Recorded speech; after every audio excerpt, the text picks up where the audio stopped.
Here we have an Atlas Copco GAU 25-125. It's a 25 horsepower rotary screw air compressor.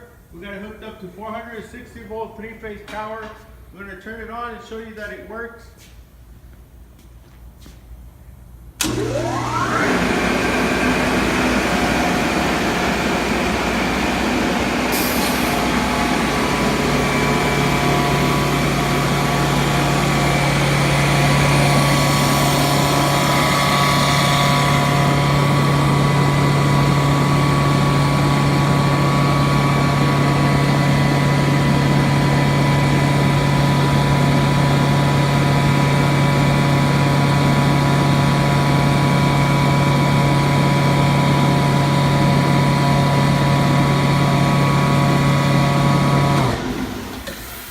Okay, so it hit about 120 psi is when it shuts off automatically, and then it'll turn back on as soon as you let some air out. So